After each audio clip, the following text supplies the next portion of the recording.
चक्र पाणी वाहे, कावडीने पाणी जा घरी चक्र पाणी वाहे, कावडीने पाणी जा घरी चक्र पाणी वाहे, हरे कावडीने पाणी जा घरी चक्र पाणी वाहे, हो हो हो कावडीने पाणी जा घरी चक्र पाणी वाहे, कावडीने पाणी जा घरी चक्र पाणी वाहे, कावडीने पाणी जा घरी चक्र पाणी वाहे, कावडीने पाणी जा घरी चक्र पाणी वाहे, अनन्य भक्ती भावे निरावंदी त्याचे पाये, अनन्य भक्ती भावे निरावंदी त्याचे पाये, ओ वाळू आरती माझा स्वामी एकनाथा, ओ वाळू आरती माझा स्वामी एकनाथा, अनन्य भक्ती भावे निरावंदी त्याचे पाये, अनन्य भक्ती भावे निरावंदी त्याचे पाये, ओ वाळू आरती माझा स्वामी एकनाथा, ओ वाळू आरती माझा स्वामी एकनाथा. कावडीने पाणी जा घरी चक्र पाणी वाहे, अनन्य भक्ती भावे निळावंदी त्याचे पाय, किंवा द्वारकेची मूर्त एकनाथा घरी पाणी वाहे हरी कावडीने. मग नाथ्यांना राग अजिबात येत नव्हता, ते गावकरी मंडळींना पाहवत नव्हतं. मग गावकरी मंडळींनी ठरवलं की नाथरायांना राग आणून दाखवायचा. मग पहिला विडा एका ब्राह्मणाने उचलला आणि तो ब्राह्मणाने पहिला विडा उचलल्याच्या नंतर तो ब्राह्मण सकाळी उठला आणि नाथरायांच्या घरी गेला. परंतु तो असा तसा गेला का हो? तर नाही, तो बुटासहित नाथरायांच्या घरामध्ये गेला आणि जो पाट नाथरायांनी देवाला बसण्याकरिता टाकला होता तो त्या पाटावर जाऊन बसला. परंतु नाथरायांना राग आला नाही. नाथरायांना राग आला नाही. नाथराय गिरिजामातेला म्हणतात, गिरिजा मोठ्याचे लेकरू आलंय, सुंदर असा स्वयंपाक बनव. तेव्हा तो ब्राह्मण म्हणाला, तुमचा स्वयंपाक असाच चालू राहील, असाच चालू राहील म्हणल्याच्या नंतर तरीही नाथरायांना राग आला नाही. मग स्वयंपाक करून गिरिजामाता नाथरायण वाढण्यासाठी खाली वाकल्या. वाढण्यासाठी खाली वाकल्याच्या नंतर तो ब्राह्मण उठला आणि तडदिशी गिरिजामातेच्या पाठीवर जाऊन बसला. गिरिजामातेच्या पाठीवर जाऊन बसला तरीही गिरिजामातेला तरीही एकनाथ महाराजांना राग आला नाही. आता ब्राह्मण किती जरी भ्रष्ट असला तरी तो मनाने श्रेष्ठ असतो, तो मनाने श्रेष्ठ असतो. परंतु तरीही नाथरायांना राग आला नाही. मग त्या ब्राह्मणाला पश्चाताप झाला, अरे आपण गिरिजामातेच्या पाठीवर जाऊन बसलो, जो पाठ देवाला बसण्याकरता टाकला होता त्या पाठावर जाऊन बसलो तरीही नाथरायांना राग आला नाही. मग त्या ब्राह्मणाला पश्चाताप झाला आणि तो ब्राह्मण गिरिजामातेच्या पाठीवरून खाली उतरला. पाठीवरून खाली उतरल्याच्या नंतर गिरिजामातेला आणि एकनाथ महाराजांना साष्टांग दंडवत घातली. श्री संताची माथा चरणावरी, श्री संताची माथा चरणावरी, श्री संताची माता चरणावरी,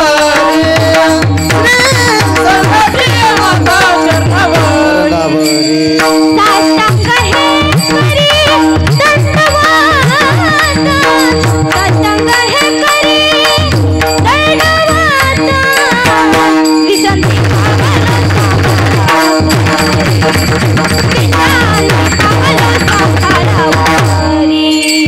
साष्टांग हे करी दंडवत, साष्टांग हे करी दंडवत, विश्रांती पावलाचा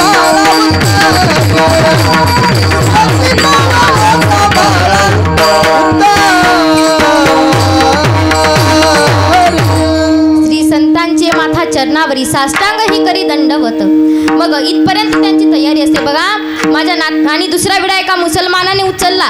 तो ज्या रस्त्याने नाथराय स्नानाला जायचे त्या रस्त्यामध्ये एक चिंचेचं झाड होतं. तो मुसलमान तो यवन त्या चिंचेच्या झाडावर जाऊन बसला. आता चिंचेच्या झाडावर जाऊन बसला, परंतु नाथराय एकदा स्नान करून आले, तो नाथरायांच्या अंगावर थुंकला. दोनदा स्नान केलं, तो परतही नाथरायांच्या अंगावर थुंकत होता.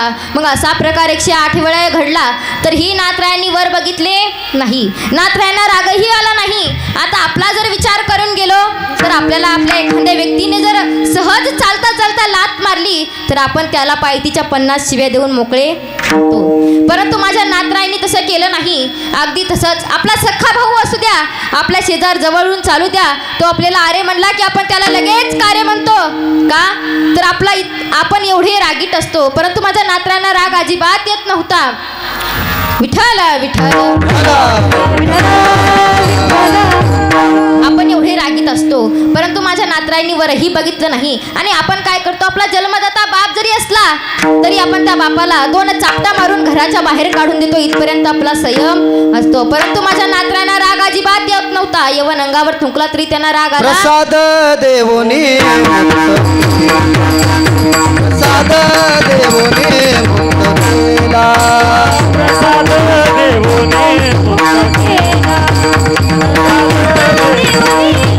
केला.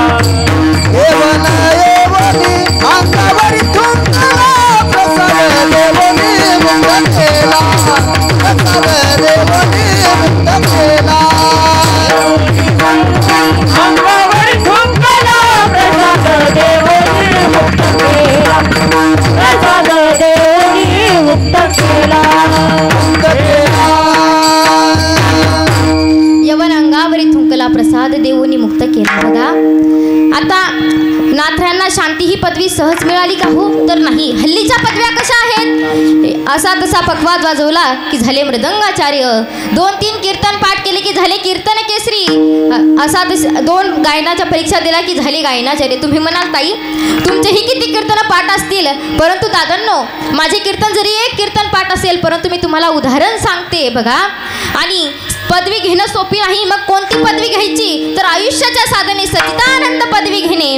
मग असंच नाथरांना जगद्गुरु ही पदवी सहज मिळाली का? हो तर नाही. त्याला दुःख यातना अपमान सहन करावा लागला, तेव्हा त्यांना ही जगद्गुरु ही पदवी मिळाली.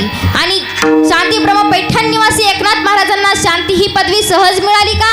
तर नाही. त्यांना शांतता अतिशय प्रिय होती. शांती परती नाही सुख, मेरे अवघेचे दुःख. मग तुम्ही म्हणाल ताई शांती कोणती, तर आता बघा लक्षार्थ वाचार्थ लक्षात घ्यायचं. शांती कोणती तर तुम्हाला सांगू देते. तुम्ही म्हणाल ताई ती डीजेवर वाजते ती शांती का? हो तर ती शांती नाही. इकडून तिकडं मारुती चक्रात जाग नखरा शांत व्हाय, तर ती शांती नाही. मग एखादी शांती जर चित्तात निर्माण करून घ्यायची असेल तर देवाची प्राप्ती लागते. मग बघा लक्षार्थ वाचार्थ लक्षात घ्यायचा असतो. तुम्हाला एक आठवलं म्हणून सांगून जाते. बघा एका माणसाला विंचू चावला आणि तो डॉक्टरांकडे गेला आणि डॉक्टरांना म्हणाला डॉक्टर साहेब फार वेदना होतात, काहीतरी औषध द्या. तेव्हा डॉक्टर साहेबांनी त्याला एक इंजेक्शन दिलं आणि बँडेज पट्टी दिली. आता बँडेज पट्टी दिली आणि सांगितलं बाळा हे घे आणि घरी जा आणि तुला जिथे विंचू चावला तिथे जाऊन चिटकव. मग हा शहाणा होता. हा घरी गेला आणि त्याची बायको ही 1.5 शहाणी होती. तो बायको जवळ गेला आणि म्हणाला का गं मला विंचू कुठं चावला होता? तेव्हा त्याची बायको म्हणाली अहो तुम्हाला विंचू उजव्या भिंतीच्या डाव्या कोपऱ्यात चावला होता. मग हा शहाणा होता. हा तिथे गेला आणि ही बँडेज पट्टी तिथे चिटकवून दिली. सांगा महाराज आता याला लक्षार्थ वाचार्थ कळत नाही. विठ्ठल विठ्ठल. असंच एकदा एका मुलाची आजी फार आजारी पडली होती. काय एका मुलाची आजी फार आजारी पडली होती. तेव्हा तो मुलगा डॉक्टरांकडे गेला आणि डॉक्टरांना म्हणाला हो डॉक्टर साहेब माझ्या आजीला फार उलट्या होतात, फार वेदना होतात, तुम्ही काहीतरी औषध द्या. तेव्हा डॉक्टरांनी त्याला एक औषध दिलं आणि सांगितलं बाळा हे औषध खूप पॉवरफुल आहे. हे औषध आजीला असं पाजू नको, हे औषध आजीला हलून हलून पाज. मग हा मूर्ख घरी गेला आणि आता याच्या घरी कोणी नसल्यामुळे याने शेजारच्या मित्राला बोलावून आणलं आणि सांगितलं हे बघ माझ्या आजीला औषध पाजायचंय, आपण दोघं काय करू माझ्या आजीला औषध पाजू, तू पाय धर मी हात धरतो. मग या दोघांनी काय केलं त्या मूर्खाने हात धरले आणि याने पाय धरले, त्याच्या मित्रांनी पाय धरले आणि या दोघांनी आजीला औषध पाजलं आणि हलून हलून मारून टाकलं. आता मला सांगा याची आजी मरण पावली. हा डॉक्टरांकडे गेला आणि डॉक्टरांना म्हणाला हो डॉक्टर साहेब मला माझी आजी जिवंत करून पाहिजे, तुमच्या म्हणण्याप्रमाणे तर माणसं मरायला लागलीत. तेव्हा डॉक्टर साहेब म्हणाले झालं तरी काही सांगणारे बाळा. तेव्हा तो मुलगा म्हणाला डॉक्टर साहेब मला माझी आजी जिवंत करून पाहिजे. आता मला माझी आजी जिवंत करून पाहिजे म्हणल्याच्या नंतर डॉक्टर साहेब म्हणाले अरे तू असा का बोलतोस. तेव्हा तो मुलगा म्हणाला डॉक्टर साहेब तुम्ही माझ्या आजीला एक औषध दिलं होतं, मग तुम्ही काय म्हणाले होते हे औषध हलून हलून आजीला पाज. मग मी तेच तर केलं. पण तेव्हा डॉक्टर साहेब म्हणाले अरे मूर्खा त्याचा अर्थ तसा नाही, मी तुला म्हणालो होतो हे औषध हलून हलून पाच, परंतु हे आजीला हलून पाच बोललो नव्हतो, औषध बॉटलमध्ये हलव आणि नंतर आजीला पाच, परंतु या मूर्खाने हलून हलून आजीला मारून टाकलं. म्हणजे याला लक्षार्थ आणि वाचार्थ लक्षातच आला नाही. विठ्ठल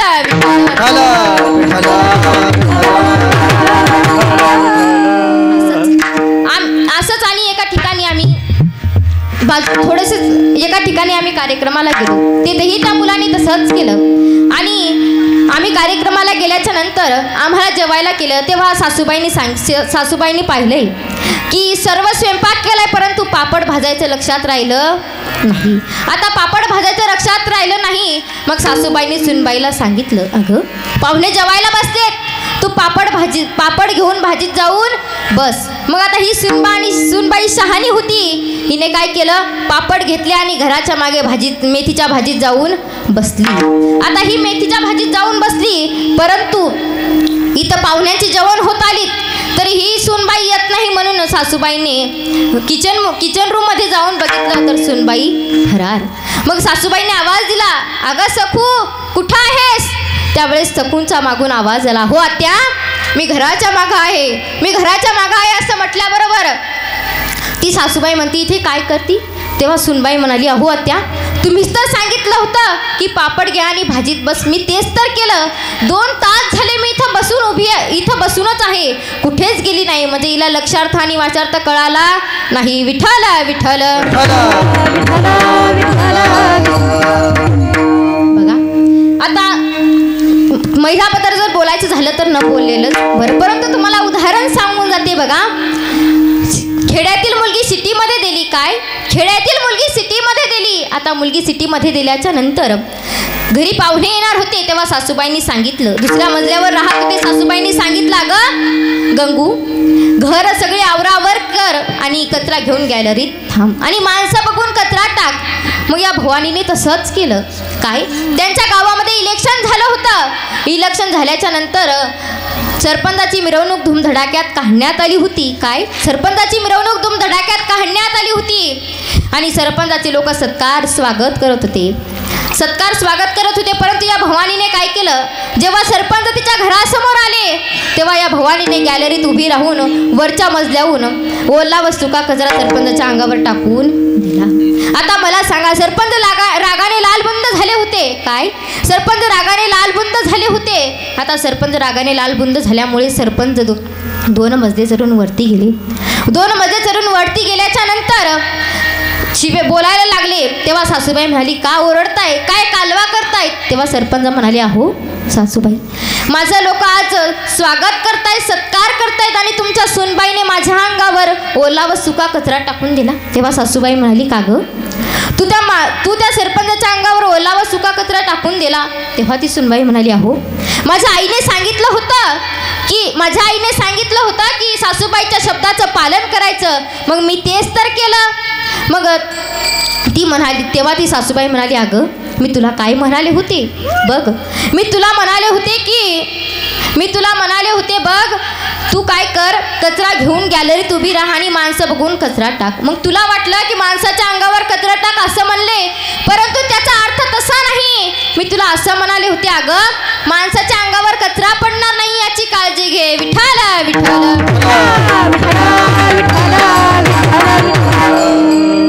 मग तसंच एखादी शांती जर चित्तात निर्माण करायची असेल, देवाची प्राप्ती करायची असेल तर नारद महर्षी एकदा भगवंताला शोधत गोकुळात गेले, तिथेही भगवंत नव्हते.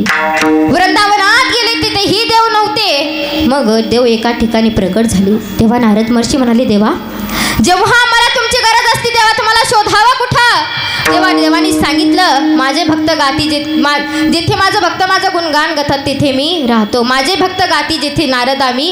आता तसंच बघा, नारद महर्षी तेव्हा भगवंत म्हणतात, माझं जिथे माझं गुणगान गातात तिथे माझं वास्तव्य असतं. जिथे माझं कीर्तन भजन चालू असतं, कीर्तनाची जागा, कीर्तनाची जागा,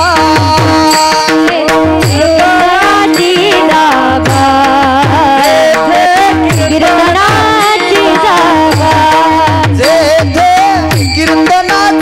जागा,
जेथे कीर्तनाची जागा तेथे भगवंत उभा. बघा अगदी तसंच मग देव म्हणाले जेथे माझं गुणगान गातात तेथे मी राहतो. मग असंच एक साधं भगवंताकडे आला, देवाकडे आला आणि म्हणाला, देवा तुम्ही ज्या देवाची भक्ती करता त्या देवाची भक्ती कशी करायची. मग तेच शांतीप्रमा पैठण निवासी एकनाथ महाराज अभंगाच्या प्रथम चरणात देवासी प्रकार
आवड देवासी तो एका प्रकार नामाचा उच्चार रात्रंदिवस.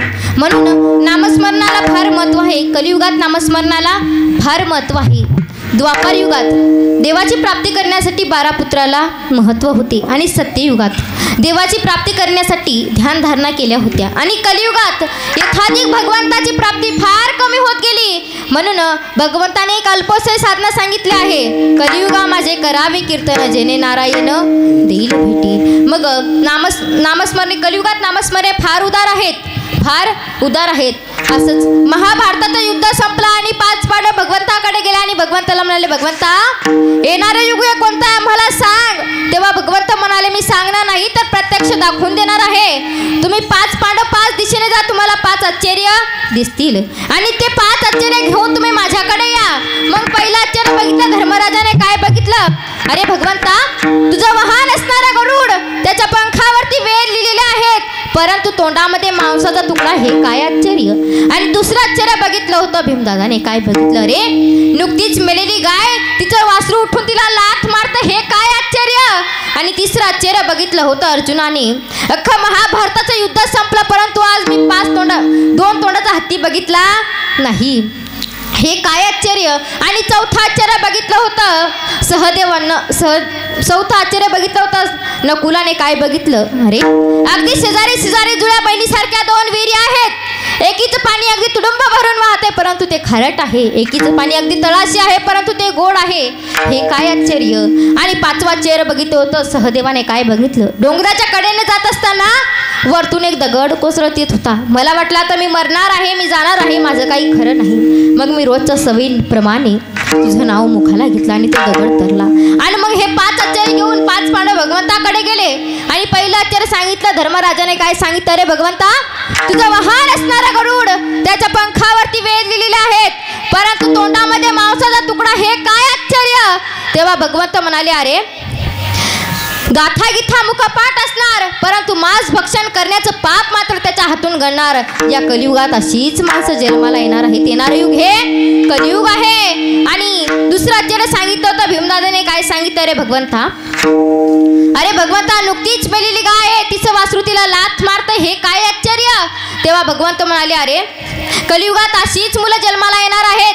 आई वडिलांच्या पायावर डोकं ठेवायच्या ऐवजी डोक्यावर पाय ठेवणारी अवलाद या कलियुगामध्ये जन्माला येणार आहे. येणार युग हे कलियुग आहे. आणि तिसरं आश्चर्य सांगितलं होतं अर्जुनाने. काय सांगितलं रे? अख्खं महाभारताचं युद्ध संपलं, परंतु मी 2 तोंडाचा हत्ती अजून कधी बघितला नाही. तेव्हा भगवंत म्हणाले, अरे 2 तोंडांनी बोलणारी माणसं या कलियुगात जन्माला येणार आहेत. तोंडावर इतकी स्तुती करणार आणि 2 पाऊल पुढे गेल्याच्या नंतर लगेच मागं बोलणारी माणसं या कलियुगात जन्माला येणार आहे. येणारं युग हे कलियुग आहे. अरे मतदान एकाला करायचं, प्रचार एकाचा करायचा आणि पैसा एकाचा खायचा, प्रचार एकाचा करायचा आणि मतदान एकाला करायचं. अशीच माणसं या कलियुगात जन्माला येणार आहेत. आणि चौथा आश्चर्य सांगितलं होतं नकुलाने. काय सांगितलं? अरे भगवंता, अगदी शेजारी जुळ्या बहिणीसारख्या 2 विहिरी आहेत. एकीचं पाणी अगदी तुडुंब भरून वाहत आहे, परंतु ते खारट आहे. एकीचं पाणी अगदी तळाशी आहे, परंतु ते गोड आहे. तेव्हा भगवंत म्हणाले, अरे खारट पाण्यासारखे लोक होतील, परंतु ते पापी लोक असतील. आणि गोड पाण्यासारखी कमी असतील, तळाशी असतील, परंतु ते साधू महात्मे होतील. येणारे युग एक कलियुग आहे. आणि 5वं आश्चर्य सांगितलं सहदेवाने. काय सांगितलं भगवंता? डोंगराच्या कडेने जात असताना वरतून एक दगड कोसळत येत होता. मला वाटलं आता मी मरणार आहे, मी जाणार आहे, परंतु भगवंता मी रोजच्या सवयीप्रमाणे तुझं नाव मुखाला घेतलं. काय? गोविंद गोविंद नाव मुखाला घेतलं आणि एका वाळलेल्या काडीने दगड तरला महाराज. तेव्हा भगवंत म्हणाले, अरे माझ्याच नामस्मरणाने अनेक संकटे तरतील. म्हणून भगवंताचं नामस्मरण फार महत्त्वाचं आहे. म्हणून भगवंताचं नामस्मरण करा. विठ्ठल विठ्ठल.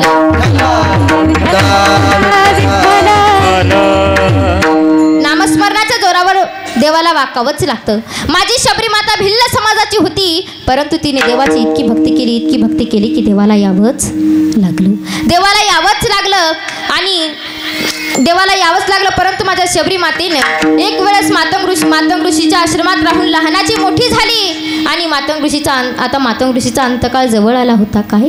मातंग ऋषीचा अंतकाळ जवळ आला होता. तेव्हा मातंग ऋषींनी सांगितलं. मातंग ऋषी म्हणाले, माते आता मी खूप लांबच्या प्रवासाला जाणार आहे. त्यावेळेस शबरी माता म्हणाल्या, तुम्ही जर लांबच्या प्रवासाला गेले तर मी काय करू? तेव्हा मातंग ऋषी म्हणाले, अगं तू फक्त आणि फक्त प्रभू रामचंद्राची वाट बघ, कोणाचीही वाट बघू नको.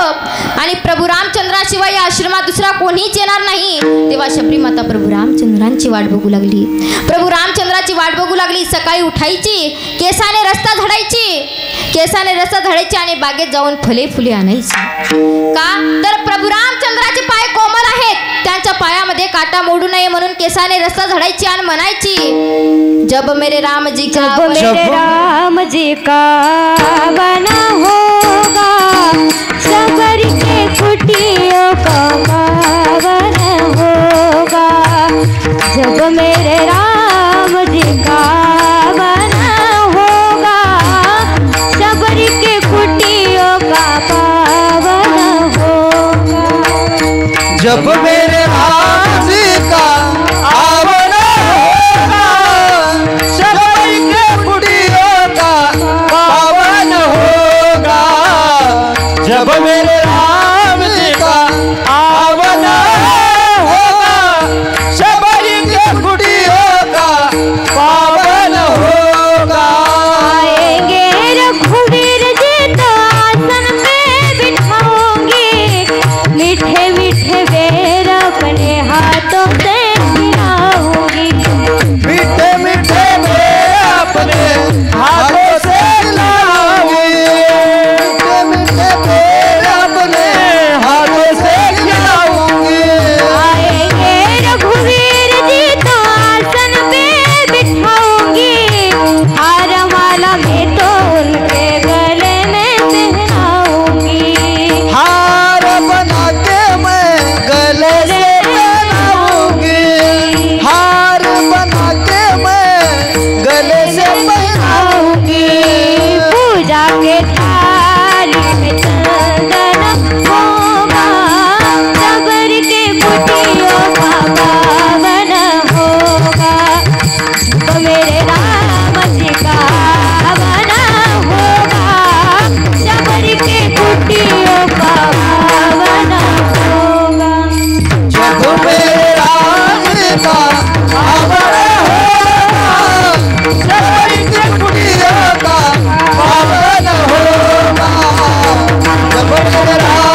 मेरे राम जी का आवन होगा, शबरी की कुट्टियों का पावन होगा. माय बापू हो, माझ्या शबरी मातेने प्रभू रामचंद्राची 82,000 वर्ष वाट बघितली. 82,000 वर्ष वाट बघितल्याच्या नंतर एक दिवस प्रभू रामचंद्र लखनजीला म्हणतात, लखनजी आपल्याला आपल्या मातेला भेटायला जायचे आहे. तेव्हा लखनजी म्हणतात, अरे प्रभू आपल्या सुभद्रा कैकई ह्या 2-3 माता सोडून आपली चौथी माता कोणती आहे? तेव्हा प्रभू रामचंद्र म्हणतात, अरे ज्या मातेने आपली जन्मोजन्मी वाट बघितली, काय ज्या मातेने आपली जन्मोजन्मी वाट बघितली त्या मातेला भेटायला जाऊ. आणि हे दोघेही तिथे भेटायला गेले आणि शबरी मातेचं सुंदर असं नामस्मरण चालू होतं. श्रीराम श्रीराम जय राम जय जय राम, श्रीराम जय राम जय जय राम, श्रीराम जय राम जय राम, श्रीराम जय राम जय राम, श्रीराम जय राम जय जय राम, श्रीराम जय राम जय जय राम, श्रीराम जय राम जय जय राम, श्रीराम जय राम जय जय राम, श्रीराम जय राम जय जय राम, श्रीराम जय राम जय जय राम, श्रीराम जय राम जय जय राम, श्रीराम जय राम जय जय राम, श्रीराम जय राम जय जय राम, श्रीराम जय राम जय जय राम, श्रीराम जय राम जय जय राम, श्रीराम जय राम जय जय राम, श्रीराम जय राम जय जय राम, श्रीराम जय राम जय जय राम, श्रीराम जय राम जय जय राम, श्रीराम जय राम जय जय राम, श्रीराम जय राम जय जय राम, श्रीराम जय राम जय राम जय जय राम, जय जय राम. श्रीराम जय राम जय जय राम. माय बाप हो, माझी शबरी माता भानावर नव्हती. देवाने तिला हलवलं, शबरी भानावर आली. शबरी भानावर आल्याच्या नंतर तिला तिच्या गुरुदेवाचे शब्द आठवले होते की मी गेल्याच्या नंतर या आश्रमामध्ये फक्त प्रभूच येणार, प्रभू रामचंद्राशिवाय दुसरा कोणीच येणार नाही असं म्हटल्याबरोबर ती देहबान विसरली. देहबान विसरून एका डोळ्यातून 2-2 धारा वाहू लागल्या. महाराज देहबान विसरली आणि म्हणाली, देवा आता मी काय करू? तेव्हा देव यायच्या अगोदर हजारो वर्ष चिंतन केलं की देव आल्यावर मी हे करीन, देव आल्यावर ते करीन, परंतु सगळं विसरली आणि म्हणायला लागली, देवा आता काय करू, मला काही समजत नाही. तेव्हा देवाने सांगितलं, आतापर्यंत तूच केला, आता आम्हाला करू दे, आता आम्हाला करू दे असं म्हटल्याबरोबर शबरी मातेचे अश्रूंनी पाय धुतले. आता अश्रूंनी पाय धुतल्याच्या नंतर अश्रूंनी पाय धुतले आणि ते तीर्थ म्हणून प्राशन केलं. शबरी मातेची ज्योत आपल्या ज्योतीत विलीन करून घेतली. का तर भक्त आवडतात. मी भक्ताचं नामस्मरण करीन, परंतु एवढ्यावर संपलं का? तर नाही, माझ्या तुकोबरायांनी सुद्धा नामस्मरण केलं. काय? माझ्या तुकोबरायांनी सुद्धा नामस्मरण केलं. माझे तुकोबराय विठ्ठल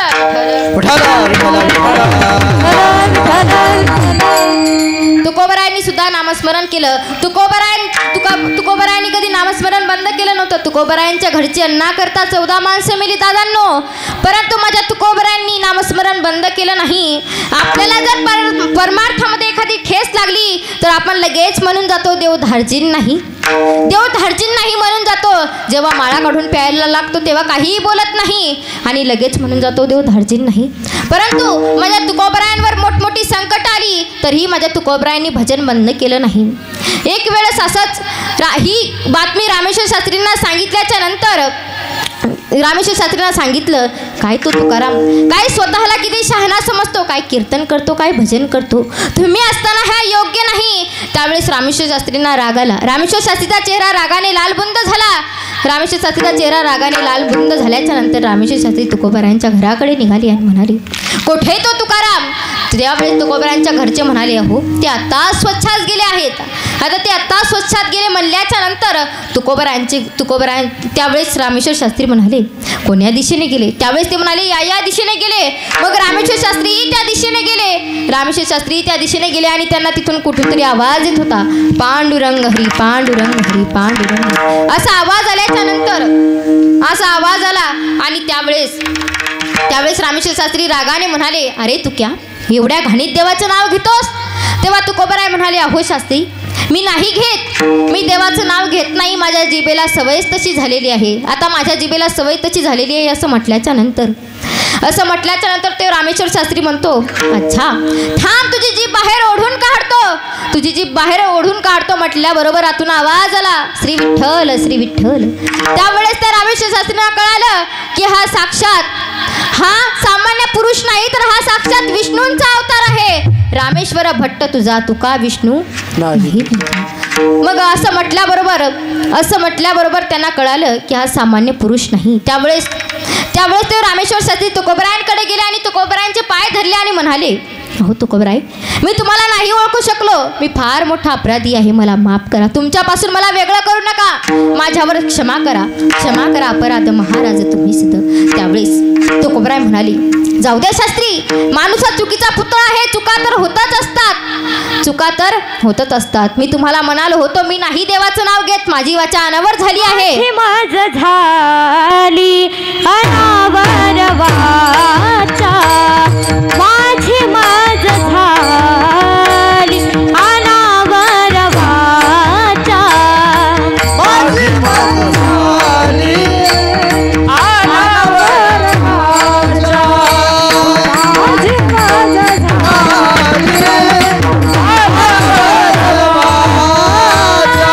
माझी माझ झाली अनावर वाचा, माझी माझ झाली अनावर वाचा,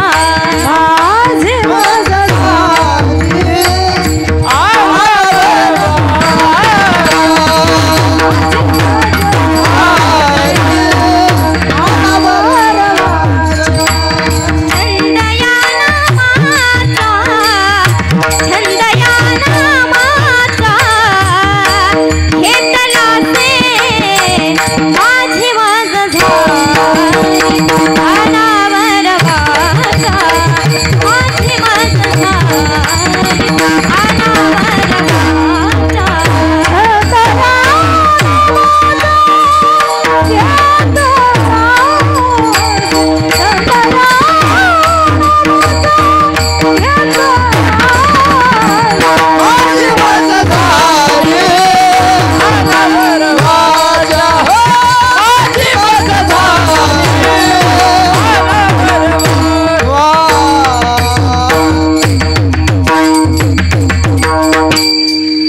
झाली अनावर वाचा. त्यावेळेस तो साधक म्हणाला, मी नामस्मरण करतो. त्यावेळेस तो साधक म्हणतो, अरे तू नामस्मरण कर, परंतु पवित्र अशी तुळशीची माळ गळ्यात घाल. तेच पैठण निवासी एकनाथ महाराज अभंगाच्या द्वितीय चरणात सांगतात. तुळशी माळ गळा गोपी चंदनची, तुळशी माळ गळा गोपी चंदनची, तुळशी माळ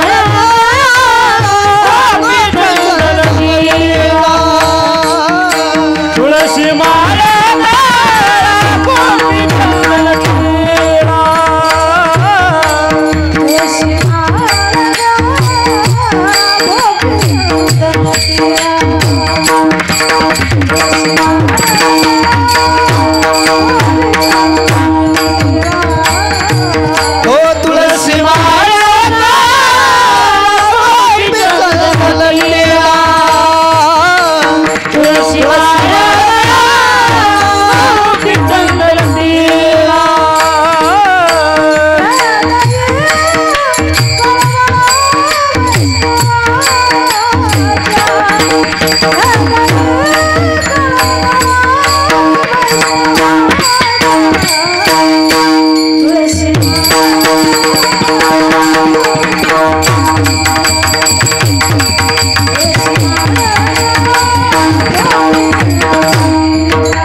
गोपी चंदन टिळा हृदयी कळवळा वैष्णवांचा. मग भगवंताला तुळस इतकी प्रिय होती की अति प्रिय आवडे तुळसी बुका तैसी प्रीती करी भोळ्या भाविका.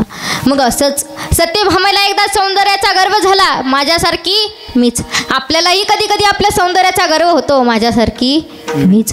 मग तसंच सत्यभामेला तिच्या सौंदर्याचा गर्व झाला, माझ्यासारखी मीच. परंतु तो गर्व भगवंताला गर्व अहंकार सहन होत नव्हता. मग भगवंताला गर्व अहंकार सहन होत नव्हता. मग भगवंताने नारद महर्षीला सांगितले की नारद महर्षी, आपल्या सत्यभामेचा गर्व अहंकार नाहीसा करायचा आहे. सत्यभामेचा गर्व अहंकार नाहीसा करायचा आहे. मग नारद महर्षी त्या कामात आधीच पटाईत होते. आणि नारद महर्षी सत्यभामेकडे गेले आणि सत्यभामेला म्हणाली सत्यभामेकडे गेले आणि सत्यभामा नारद महर्षीला म्हणाली, नारद महर्षी मला हाच पती जन्मोजन्मी मिळावा यासाठी काहीतरी सांगा. तेव्हा नारद महर्षी म्हणाले, माते तू जर या जन्मी अन्नदान केलं तर तुला पुढच्या जन्मी चांगलं अन्न खायला मिळतं. तू या जन्मी जर वस्त्रदान केलं तर तुला पुढच्या जन्मी चांगले कपडे घालायला मिळतात.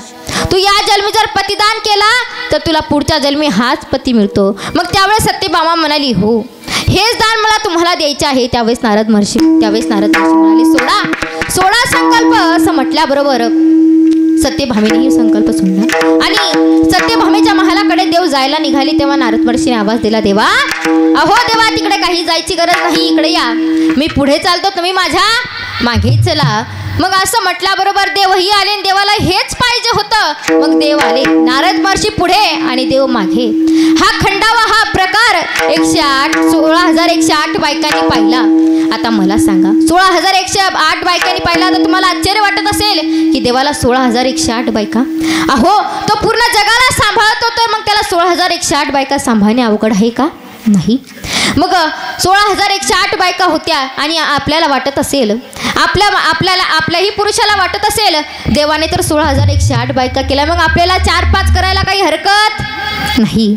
मग 4-5 करायला हरकत नाही असं म्हटल्याबरोबर, अरे तुला एकच नीट वागवता येईना आणि देवाची बरोबरी करतो.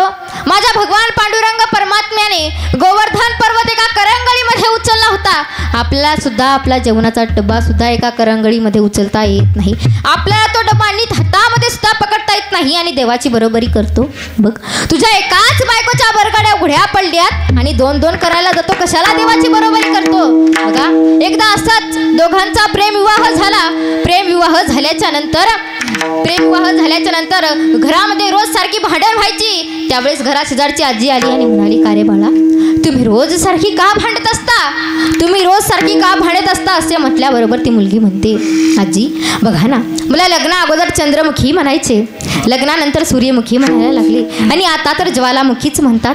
त्यावेळेस ती आजी म्हणाली, का रे बाळा, तू का तिला एवढा त्रास देतोस? तेव्हा तो मुलगा म्हणाला, आजी ही लग्ना अगोदर मला प्रेमनाथ म्हणायची, लग्नानंतर प्राणनाथ म्हणायला लागली आणि आता तर एवढा त्रास देते की अनाथाचा अनाथच करून टाकला. विठ्ठल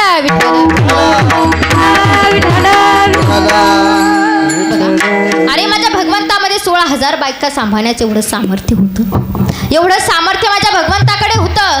मग असंच नारद महर्षीला ह्या 16,108 जणी नारद महर्षींना आडव्या झाल्या. हाताच्या बांगड्या मागे सारून सत्यभामेला मारायला धावल्या. आता ह्या सर्व जणी होत्या आणि ती एकटीच पडली होती. तेव्हा ह्या म्हणाल्या, का ग तुझ्या एकटीचाच नवरा लागून गेला की काय? आमचाही नवरा आहे. असं म्हटल्याबरोबर आता सत्यभामा एकटीच पडली. तिने नारद महर्षीचे पाय धरले आणि म्हणाली, नारद महर्षी माझं दान मला परत करा. तेव्हा नारद महर्षी म्हणाले, अगं माते, तुला जर तुझं दान परत घ्यायचं असेल तर त्या ठिकाणी पाप लागतं. काय पाप लागतं म्हटल्याबरोबर ती म्हणाली, काहीतरी सांगा मला. मग त्यावेळेस देवाने सांगितलं, हे बघ, भगवंताच्या वजना इतकं सोनं घेऊन ये आणि भगवंताच्या मापासाठी एक तराजू आण. मग ती महालामध्ये गेली आणि 16,108 जणीचं सोनं आणलं. सोनं आणल्याच्या नंतर भगवंताला एका पारडा आणला आणि त्या एका पारड्यात भगवंताला बसवलं आणि एका पारड्यात 16,108 जणीचं सोनं ठेवलं. परंतु भगवंत तोलले गेले नाही. मग एवढ्यावर राहिले का? तर हा प्रकार, हा निरोप रुक्मिणी मातेपर्यंत पोहोचल्याच्या नंतर रुक्मिणी माते सुंदर असं नामस्मरण करीत बसल्या होत्या. श्री कृष्ण गोविंद हरे मुरारे, हे नाथ नारायण वासुदेव. सर्वांनी करा.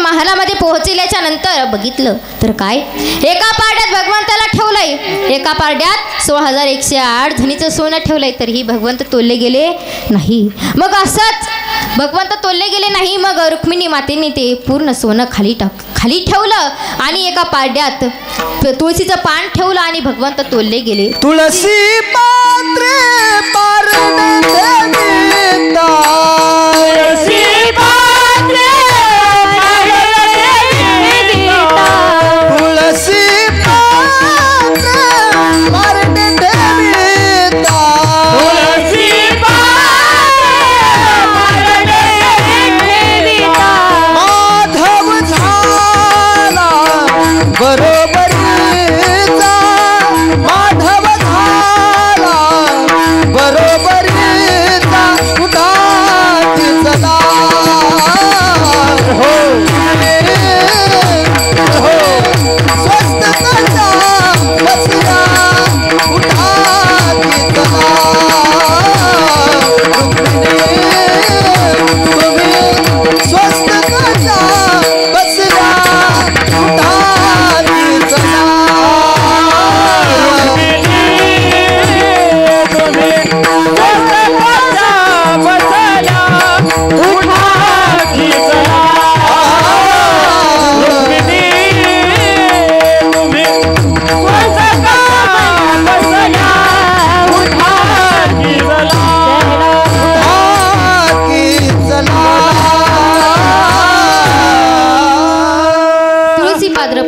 तुळसी पाद्र ठेविता, माधव झाला बरोबरीचा. आता मग भगवंताला तुळस इतकी प्रिय आहे, मग आपल्याला तुळशीची माळ गळ्यात घालायला काही हरकत नाही.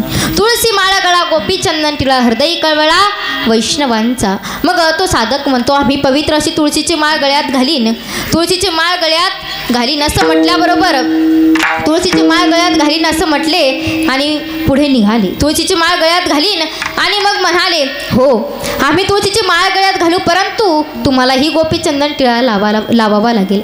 आणि गोपी चंदन टिळा, गोपीच्या पायाखालची धूळ, ही गोपी चंदन टिळा आपण कपाळावर धारण करू.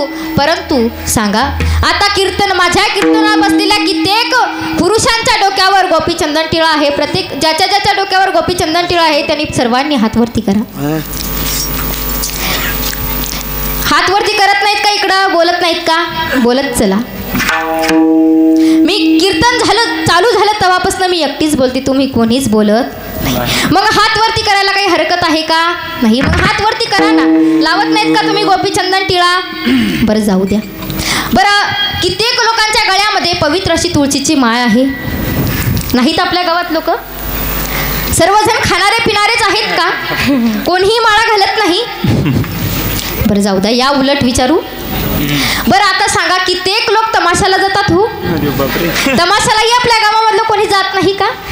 मग आपलं गाव किती सज्जन झालं. बरं जा असो. बघा ज्ञानेश्वरी ही ज्ञानोबाऱ्यांनी लिहिली, कित्येक लोकांना माहिती आहे. काय? ज्ञानेश्वरी ही ज्ञानोबाऱ्यांनी लिहिली म्हणून कित्येक लोकांना माहिती आहे. परंतु बघा ज्ञानेश्वरी ही ज्ञानोबाऱ्यांनी लिहिली म्हणून दान धर्म करणारी, परमार्थ करणारी, वाऱ्या करणारी कित्येक लोक सापडतील, थोडेच लोक सापडतील. बघा ज्ञानेश्वरी ज्ञानोबाऱ्यांनी लिहिली म्हणून नुसत्या वाऱ्या करू नका, नुसत्या वाऱ्या करू नका, 2 धाम 3 धाम करू नका.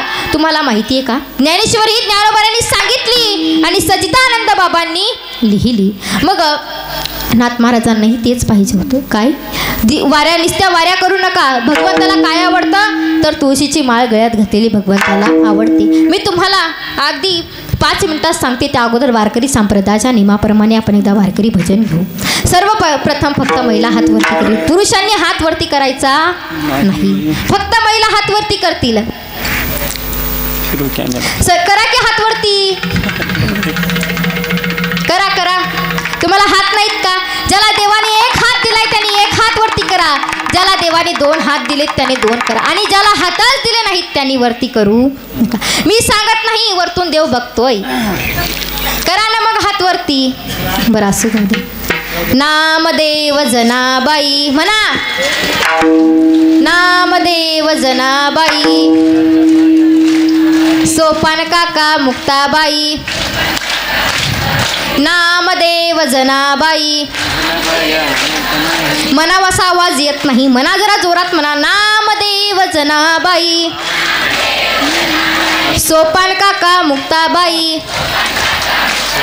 नामदेव जनाबाई, सोपान काका मुक्ताबाई, नामदेव जनाबाई, सोपान काका मुक्ताबाई. मागच्या बाया बोलत नाही बघा, काही का होईना पण म्हणल्या ना. मग आता कशा बोलल्या? इतक्या वेळ मी कीर्तनात एकटीच बोलत होते, कोणीही बोललं नाही. आता सर्वजण हात वरती करा, पुरुष मंडळ महिला मंडळ सर्वांनी हात वरती करा. विठोबा रखुमाई, विठोबा रखुमाई, विठोबा रखुमाई, विठोबा रखुमाई, विठोबा रखुमाई, विठोबा रखुमाई, विठोबा रखुमाई, विठोबा रखुमाई, विठोबा रखुमाई, विठोबा रखुमाई,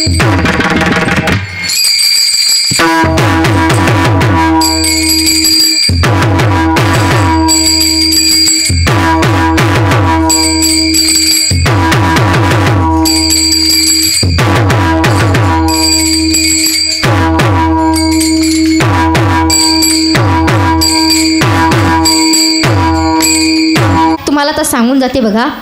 एका वकिलाला एक साधक म्हणतो, का रे तू पवित्र अशी तुळशीची माळ गळ्यात घाल. तेव्हा तो साधक म्हणतो, का मला कोर्टात जावं लागतं, नाही जमणार मला तुळशीची माळ घालायला, मला नाही जमणार तुळशीची माळ घालायला असं म्हटल्याबरोबर ते बाबा तो साधक म्हणतो, शर्टच्या आतमध्ये झाकून राहील अशी तरी घाल. तेव्हा तो वकील म्हणतो, हो घालेल. आणि एवढं झालं का? तर नाही. तो साधक परत म्हणतो, कपाळावर गोपीचंदन टिळा लाव. आता मला सांगा, कपाळावर गोपीचंदन टिळा लाव म्हणला, परंतु तो साधक म्हणतो, अहो मला कोर्टात जावं लागतं, नाही जमणार मला कपाळावर गोपीचंदन टिळा लावायला. मग तेवढ्यात तो साधक म्हणतो, तू स्वतःच्या डोक्यावर गोपीचंदन टिळा नाही लावला तरी चालेल, परंतु दुसऱ्यांच्या कपाळावरचा बघत जा. मग असंच एक दिवस असा प्रसंग झाला की वकील उशिरा उठला. वकील उशिरा उठल्याच्या नंतर त्या वकील उशिरा उठला आणि तो कुंभार काका आता माती आणण्यासाठी शेतामध्ये गेले होते. शेतामध्ये गेल्या असल्यामुळे वकील त्यांच्या घरी डोळे चोळीत गेला आणि दरवाजाला थाप टाकतोय, आवाज येतोय, अहो कुंभार काका कुठे? तेव्हा आतून आवाज आला, कुंभार काका माती आणण्यासाठी शेतामध्ये गेले आहेत असं म्हटल्याबरोबर तो वकील डोळे चोळीत ढेकळत तुडवीत शेतामध्ये गेला. आणि शेतामध्ये गेल्याच्या नंतर काय, याने कुंभार काकाला बघितलं, लांबूनच बघितलं आणि म्हणायला लागला, पाहिला रे पाहिला. तर याने काय पाहिला हो? तर कुंभार काकांच्या हातातला सोन्याचा हंडा पाहिला. आता कुंभार काकाला वाटलं हा सांगेल की काय. मग कुंभार काकांनी वकिलाचे पाय धरले आणि वकिलाच्या पाया पडू लागले. पाया पडल्याच्या नंतर त्या वकिलाला वाटलं, का हे आपल्या पाया का पडत असतील? तेव्हा वकिलाच्या डोक्यात प्रश्न निर्माण झाला. तेव्हा ते कुंभार काका म्हणाले, अहो वकील साहेब, तुम्ही याच्यातला निम्मा हंडा घ्या आणि मला निम्मा द्या. आता मला सांगा, याने दुसऱ्याच्या कपाळावरचा गोपीचंदन टिळा पाहिला तर याने सोन्याचा निम्मा हंडा मिळाला, आणि याने स्वतःच्या डोक्यावर जर गोपीचंदन टिळा लावला असता तर मला सांगा, याला पूर्ण सोन्याचा हंडा मिळाला असता. विठ्ठल म्हणून संताबद्दल, वैष्णवाबद्दल अंतःकरणामध्ये, हृदयामध्ये जिव्हाळा असायला पाहिजे. हृदय कळवळा वैष्णवांचा. आता हृदयामध्ये कळवायला असायला पाहिजे. मग बघा, माझे नातराय, माझे नाम ज्ञानेश्वर महाराज हे वैष्णव नव्हते तर हे महावैष्णव होते. वैष्णव ज्ञानदेव वैष्णव मोठा. आता मला सांगा, ज्ञानेश्वर महाराज हे वैष्णव होते. म्हणून संताबद्दल अंतःकरणामध्ये जिव्हाळा असायला पाहिजे. मग एक साधक म्हणतो, मी अंतःकरणापासून नामस्मरण करीन, जिव्हाळा अंतःकरणामध्ये ठेवीन. परंतु त्यावेळेस तो साधक म्हणाला, तू कपाळावर गोपीचंदन टिळा लाव, गळ्यात पवित्र अशी तुळशीची माळ गळ्यात घाल. एवढ्यावर संपलं का? तर नाही. एवढ्यावर संपलं का तर नाही. त्यावेळेस नाथ महाराज म्हणतात, तू आता वारकरी झालाय, खांद्यावर भगवा झेंडा घे आणि आषाढी कार्तिकी पंढरीची वारी कर. तेच शांती ब्रह्म पैठण निवासी एकनाथ महाराज अभंगाच्या 3ऱ्या चरणात सांगतो. आषाढी कार्तिकी पंढरीची वारी, आषाढी कार्तिकी पंढरीची वारी, आषाढी कार्तिकी पंढरीची वारी,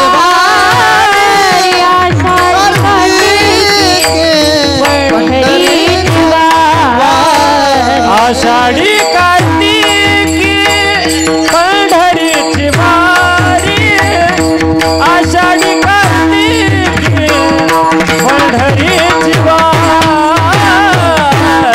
आषाढी कार्तिकी पंढरीची वारी, आषाढी कार्तिकी पंढरीची वारी. साधन निर्धारी, साधन निर्धारी, साधन निर्धारी आन नाही. तुळशी माळ गळा, गोपी चंदन टिळा, तुळशी माळ गळा, गोपी चंदन टिळा, तुळशी माळ गळा, गोपी चंदन टिळा, तुळशी माळ गळा, गोपी चंदन टिळा. साधन निर्धारी आन नाही, साधन निर्धारी आन नाही. तुळशी माळ गळा, गोपी चंदन टिळा, तुळशी माळ गळा, गोपी चंदन टिळा, तुळशी माळ गळा, गोपी चंदन टिळा, तुळशी माळ गळा, गोपी चंदन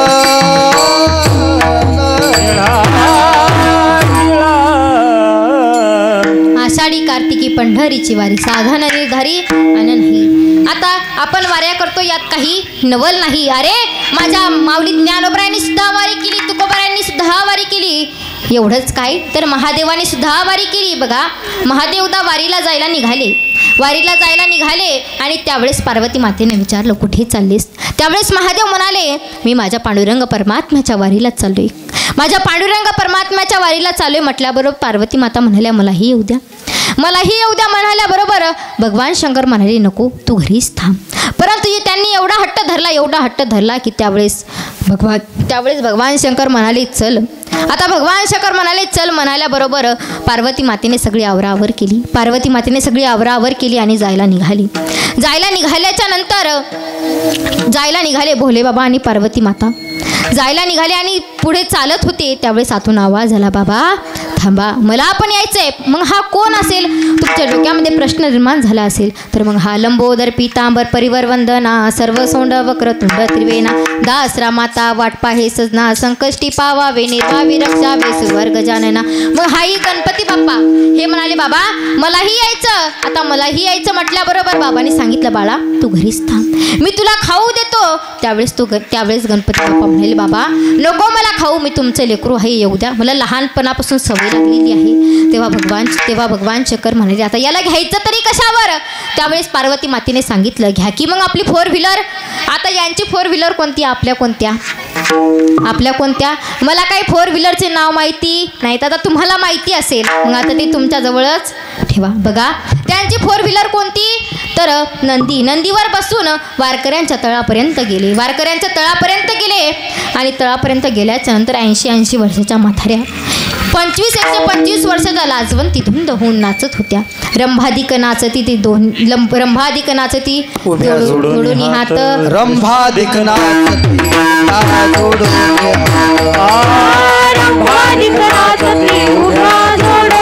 हात,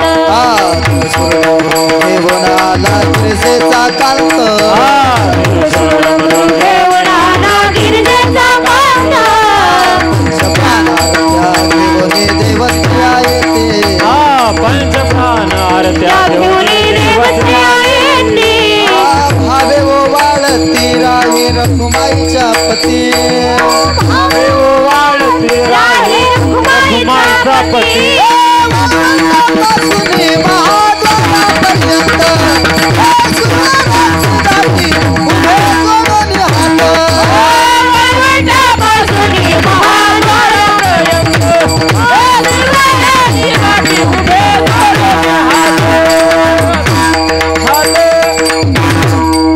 मग एवढी गर्दी पाहून पार्वती माता डोक्याला हात लावून खाली बसल्या. काय डोक्याला हात लावून खाली बसल्या आणि म्हणाल्या मी नाही समोर येत. त्यावेळेस भगवान शंकर म्हणाले अगं मी तुला अगोदरच म्हणालो होतो येऊ नकोस, परंतु आता जाऊ दे इथेच बस. आणि भगवान शंकर आणि गणपती बाप्पा पुढे जायला निघाली. पंढरपूरमध्ये गेल्याच्या नंतर प्रथम चंद्रभागीत स्नान केलं आणि चंद्रभागीचं स्नान केल्याच्या नंतर नंदीलाही बारीत घुसवलं. नंदीला बारीत घुसवल्याच्या नंतर त्याच्या डोक्यामध्ये नंदीला बारीत घुसवलं आणि वारकरी म्हणायला लागलेत अरे गोसाव्या या नंदीला कशाला बारीत घुसवलं. त्यावेळेस भगवान शंकराच्या डोक्यामध्ये प्रश्न निर्माण झाला अरे याने जर आपल्या नंदीला खाली झेंडा आणि वरदांडा केलं तर काय करायचं. मग तुकाराम महाराज म्हणतात मग खाली झेंडा आणि वरदांडा केलं तर काय करायचं. मग भगवान शंकरांनी काय केलं नंदीला एका मारुतीच्या मंदिरासमोर ठेवलं आणि भगवान शंकर आणि गणपती बाप्पा पुढे निघाले. भगवान शंकर पुढे निघाल्याच्या नंतर प्रथम नामदेव पायरीचं दर्शन घेतलं आणि हात डोकावून पाहिलं तर मुंगीला पाय ठेवायलाही जागा नसल्यामुळे भगवान शंकरांनी सांगितलं मुंगीला पाय ठेवायला जागा नव्हती. तेव्हा भगवान शंकर म्हणाले गणपती बाप्पा तू इथेच थांब आणि गणपती बाप्पाला तिथेच ठेवून भगवान शंकर पांडुरंगाच्या दर्शनासाठी समोर गेले. पांडुरंगाच्या दर्शनासाठी समोर गेल्याच्या नंतर भगवान पांडुरंग परमात्म्याने पाहिलंय की आपल्याला भगवान शंकर भेटायला आले. त्यावेळेस पंढरीशी पांडुरंग परमात्मा विटेवरून खाली उतरले आणि भगवान शंकराला आपल्या डोक्यावर धारण केलं. आता तुम्ही पाहत आहात पंढरपूरला जातात बघतात तुम्ही आजही माझ्या पंढरीच्या पांडुरंग परमात्म्याच्या डोक्यावर भगवान शंकराच्या आकाराची टोप आहे ना. काही आपले गुरुब्रह्मा जाणारे असतील ते आपल्याला सांगतील उपदेश देतील म्हणतील हो आहे. मग ते आपल्याला सांगतील आहे मग आपणही बघायचं. मग त्यावेळेस बघितल्याच्या नंतर भगवान शंकर पुढे गेले बघितलं आणि तुम्हाला वाटत असेल परंतु आपल्या परमार्थाची आपल्या वारकरी संप्रदायाची सुरुवात कोणापासून झाली हो तर भगवान शंकरापासून झाली. मग भगवान शंकरांनी दर्शन घेतलं आणि भगवान शंकर पुढे जायला निघाले. विठ्ठल विठ्ठल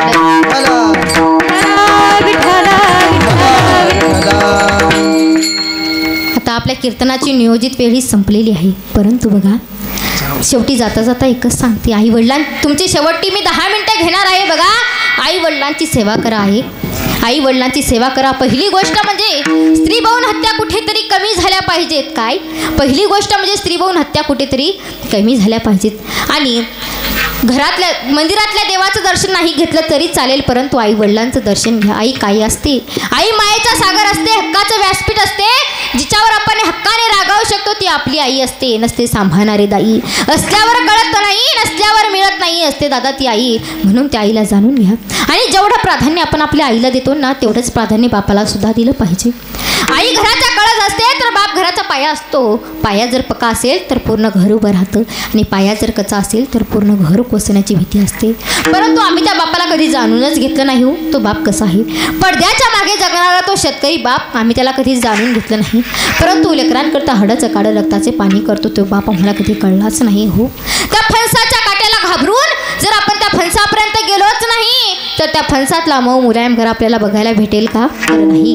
मग अगदी तसंच आपण जर त्या बापाच्या कृताचे काटे बघितले परंतु त्या बापापर्यंत गेलोच नाही तर त्या बापाच्या अंतकरणातला मऊ मुलायम घर आपल्याला बघायला भेटला नाही. अरे ती दिवसभराच्या जेवणाची सोय करणारी ती आई तुमच्या आमच्या लक्षात आहे हो परंतु हडाचं काढा आणि रक्ताचं पाणी करणारा तो शेतकरी बाप मात्र आमच्या लक्षात नाही. ती देवकी यशोदा सर्वांना ज्ञात आहे परंतु यमुनेला आलेला महापुरातून डोक्यावर टोपली घेऊन जाणार तो बाप मात्र आमच्या लक्षात नाही. अहो ती प्रभू रामचंद्राला जाताना मन भरून रडणारी ती कौशल्या माता तुमच्या आमच्या लक्षात आहे परंतु पुत्र म्हणून तरफडत मारा तो बाप मात्र आपल्या लक्षात नाही. अहो ती रुक्मिणी माता सर्वांना ज्ञात आहे परंतु माझ्या लेकराच्या मुंजीला परवानगी भेटावी म्हणून देहांत प्रायचित्त करणारे विठ्ठलपंथ तुमच्या आमच्या लक्षात नाहीत, म्हणून तो बाप आम्हाला कधी कळलाच नाही. एका कवितेत बापाचं सुंदर वर्णन केलेलं आहे. बाप स्वाभिमानी बाना बाप कणखर कन्हा, त्याच्या काळजात सुद्धा लाजाळूची संवेदना, त्याची पहाडाची छाती, त्याचे हृदय गुलाब, त्याच्या घामाच्या थेंबांना हिऱ्या मोत्याचा रुबाब. म्हणून त्या आई वडिलांना विसरू नका. दादांनो, एक वेळेचा प्रसंग आहे, सांगून जाते बघा. एक कुटुंब आहे, त्या कुटुंबामध्ये 7 वर्षाचा मुलगा आणि 10 वर्षाची मुलगी आहे. बापाने उठायचं, दारू पिऊन घरी यायचं, आईने उठायचं, लोकांचा कामधंदा करायचा.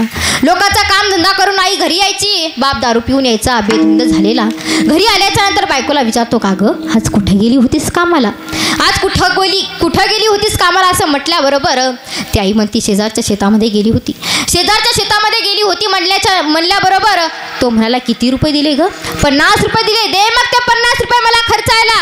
नाही, मी ते 50 रुपये नाही तुम्हाला देऊ शकत, कारण आपल्या लेकरांना खाण्याकरिता आणायचं आहे, लेकरांना खाण्याकरिता आणायचं आहे. घरामध्ये गहू नाहीये, ज्वारी नाहीये, पीठ नाही, लेकरांना खायला आणायचे. त्यावेळेस ती माता म्हणाली, मी नाही देत, हवं तेवढं मारा, परंतु मी ते 50 रुपये तुम्हाला देत नाही असं म्हटल्याबरोबर त्याने त्या मातेलाही मारला आणि ते 50 रुपये हिसकावून घेतले. काय तर ते 50 रुपये हिसकावून घेतले आणि त्या मातेला मारलं. परंतु बघा, ती माता, त्या मातेचं लेकरांकरता जीव तुटतो महाराज. ती माता रडायला लागली. त्यावेळेस लेकरं त्या मातेजवळ तो मुलगा आला. तो 7 वर्षाचा मुलगा मातेजवळ आला, म्हणाला, का ग आई, अगं आई रडू नको गाई, ए माय रडू नको ग माय, मी एकदा का मोठा झालो ना, बाबाचा बदला घेतल्याशिवाय राहत नाही. आता असं म्हटल्याबरोबर बघा, असं म्हटल्याबरोबर काही वेळानंतर ती 10 वर्षाची मुलगी ही आईजवळ आली आणि आईला म्हणाली, का ग आई, अगं आई रडू नको ग आई, तू रोज रडत असती ना ग आई, तुझा रडका चेहरा माझ्या डोळ्यासमोरून जात नाही ग आई. शाळेमध्ये सर शिकवत असतात ग आई, त्यावेळेस माझ्या चेहऱ्यासमोर फक्त तुझा चेहरा येतो ग आई, रडू नको ग आई. असं म्हटल्याबरोबर ती मुलगी म्हणते, आई एक ना एक दिवस माझे बाबा नक्की सुधारतील म्हणल्याबरोबर ती माता नक्की सुधारतील म्हणल्याबरोबर त्या मातेला प्रश्न निर्माण झाला, अरे आपण ज्या मुलीला जन्माला घालताना म्हणतो नको ती काठी आम्हाला, नको ती मुलगी आम्हाला, परंतु ती मुलगी आज आपल्या दुःखाला सामावून नेत असते. काय तर ती मुलगी आपल्या दुःखाला सामावून नेते. मग एक दिवस आईच्या डोक्यामध्ये संताप आला. काय आईला राग आला, संताप आला. त्यावेळेस आईने ठरवलं, अरे रोज रोज मार खाण्यापेक्षा एकदाच मेलेलं बरं असं म्हटल्याबरोबर ती आई शेजारणीकडे गेली आणि शेजारणींना म्हणाली, अहो ताई, ते पुरणपोळीचं सामान तुम्ही मला द्या. काय ते पुरणपोळीचं सामान तुम्ही मला द्या, मी आयुष्यभर जीवनभर तुमचे उपकार फेडणार नाही. काय तर तुमच्या आयुष्यभर मी तुम्हाला विसरणार नाही असं म्हटल्याबरोबर त्या ताईंनी त्याला सामान दिलं आणि त्या स्वयंपाक करायला घरी आल्या. घरी आल्याच्या नंतर मुले शाळेतून घरी आली आणि म्हणाली, आई का ग आई, आज तू काय गोडधोड सुंदर असा स्वयंपाक बनवलाय काय? त्यावेळेस ती आई म्हणाली, हो बाळांनो. लेकरं आईजवळ आली, म्हणाली, अगाई आम्हाला जेवायला दे, अगाई आम्हाला जेवायला दे असं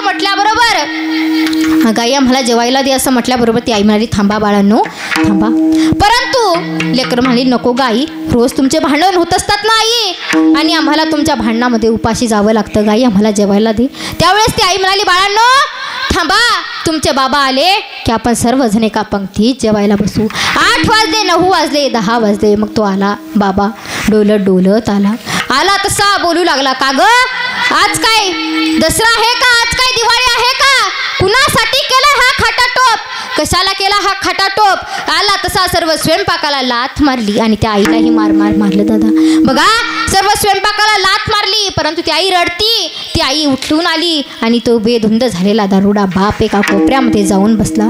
ती आई उठून आली, त्या आईने पुरणपोळी वेचून घेतली, तो भात भरून घेतला आणि लेकरांना घास भरवते. लेकरांना सांगते, बाळांनो पोटभर जेवा, उद्या मला मामाच्या गावला जायचे आहे. मग मुलं पोटभर जेवली, परंतु त्या मुलांना ती आईची भाषा कळाली नाही. मुलं पोटभर जेवली आणि झोपी गेली. मुलं झोपी गेल्याच्या नंतर ती आई मागच्या खोलीमध्ये आली. कित्येक दिवसांनी एक ओझर आणून ठेवलं होतं, एक औषध आणून ठेवलं होतं. त्या आईने ते औषध प्राशन करून घेतलं. आणि आता ती माता विलीन झाली. आता ती माता मरण पावली होती. मग लेकरांना कुठं कळणार? सकाळचे 10 वाजले. ती मुलगी इकडे तिकडे बघते, अगं आई म्हणून आवाज देते, तरी तिची आई आवाज देत नाही. मागच्या खोलीमध्ये जाऊन बघते तर आई झोपलेली दिसली. त्यावेळेस त्या मुलीने आवाज दिला, अगं आई उठ ना ग आई, मी रोज माझं शाळेचं आवरून देत असते ना गाई. अगं आई उठ ना. आई तुला पुढच्या रूममध्ये जागा नव्हती का ग? मग तू मला सांगायचं असतं गाई, मी तुला जागा दिली असती आणि मी मागच्या रूममध्ये झोपले असते ना गाई. उठ ना गाई. परंतु ती आई उठत नाही महाराज. तेव्हा ती मुलगी बापाला सांगते, बापाजवळ जाते, बाबा माझी आई उठत नाही.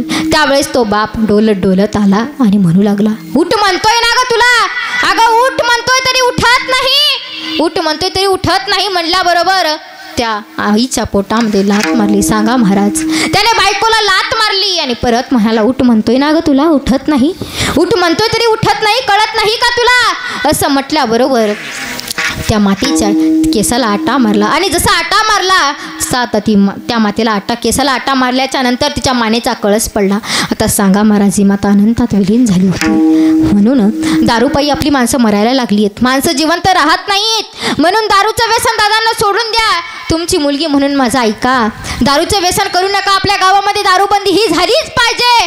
मग दारू प्यायची ना तर मग कोणती प्या. अरे हरिनामाची दारू प्या. जाम पर जाम पीने से क्या फायदा. जाम पर जाम पीने से क्या फायदा. सुबह पितो शाम को उतर जाएगी, लेकिन एक बार हरिनाम का प्याला तो पीकर देख, तेरी पूरी जिंदगी सुधर जाएगी. तेरी पूरी जिंदगी सुधर जाएगी. म्हणून दारूचं व्यसन कुठेतरी कमी झालं पाहिजेत. असो झालेली सेवा माऊली ज्ञानोबांच्या चरणी समर्पित करते. त्या अगोदर नात्याला जपा. आई वडिलांची सेवा करा. आहेत तोपर्यंत त्यांची सेवा करा. गेल्यानंतर कोणालाही मिळत नाहीत. अरे ज्याला हात नाही ना त्याला विचारा हाताची किंमत काय. ज्याला पाय नाही ना त्याला विचारा पायाची किंमत काय. अरे ज्याला डोळे नाहीत ना दादांनो त्याला विचारा डोळ्याची किंमत काय. आणि ज्याला या आयुष्यामध्ये आई वडील नाहीत ना त्याला विचारा आई वडिलांची किंमत काय. अरे डोंगराआड गेलेला सूर्य आज नाही तर उद्या दिसेल. डोंगराआड गेलेला सूर्य आज नाही तर उद्या दिसेल. परंतु मातीआड गेलेले आई वडील आयुष्यात पुन्हा कधीच दिसणार नाहीत. म्हणून दादांनो त्या आई वडिलांची सेवा करा. नात्याला जपा. झालेली सेवा माऊली ज्ञानोबांच्या चरणी समर्पित करते. परंतु त्या अगोदर ज्यांनी मला सुंदर अशी गायनाची साथ केली असे असणारे आमचे मामा देवीदास मामा असतील, जाधव मामा असतील आणि आमच्या जिवलग मैत्रीण जिच्यासोबत आज मी संस्थेमध्ये शिक्षण घेत होते असे असणारी माझी जिवलग मैत्रीण जिचं आज कानाकोपऱ्यात नाव गाजतंय, प्रत्येकाच्या मनामनात नाव आहे अशी असणारी गान कोकिळा माझी जिवलग मैत्रीण म्हणण्यापेक्षा माझी बहीणच म्हणायला हरकत नाही. ती सुंदर असं गायन आहे. दीपाली दिदी गाडे यांनीही मला सुंदर अशी गायनाची साथ केली. त्यांच्याही चरणी नतमस्तक होते. माझ्या काकूही असतील त्यांच्याही चरणी नतमस्तक होते.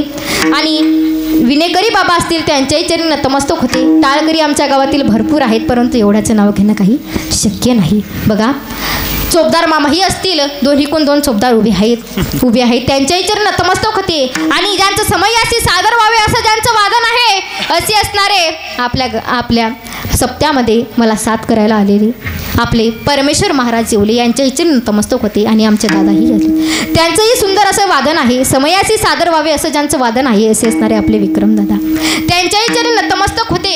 तुम्हा सर्व मायबापांच्या चरणी नतमस्तक होते ज्यांचं. आणि सर्वांच्या चरणी नतमस्तक होते. वट्यावर बसलेले, कट्ट्यावर बसलेले, खाली बसलेले, उभे राहिलेले, पाय लांबून बसलेले, न लांबून बसलेले, खाणारे पिणारे, न खाणारे न पिणारे, डुकल्या घेणारे न घेणारे, सर्वांच्या चरणी नतमस्तक होते. आणि ज्यांच्या घरामध्ये लहानाची मोठी झाले असे असणारे माझे आजी आजोबा असतील त्यांच्याही चरणी नतमस्तक होते. आणि ज्यांच्या हाताला हात धरून चालायचं शिकले असे असणारे माझे आई वडील तेही माझ्या कीर्तनाला उपस्थित आहेत त्यांच्याही चरणी नतमस्तक होते. आणि बरेचसे माझे नातेवाईकही माझ्या कीर्तनाला आलेले आहेत त्यांच्याही चरणी नतमस्तक होते. सर्वांच्या चरणी नतमस्तक होते. आणि ज्यांच्यामुळे मी आज नारदाच्या गादीवर उभे आहे असे असणारे माझे गुरुवर्य.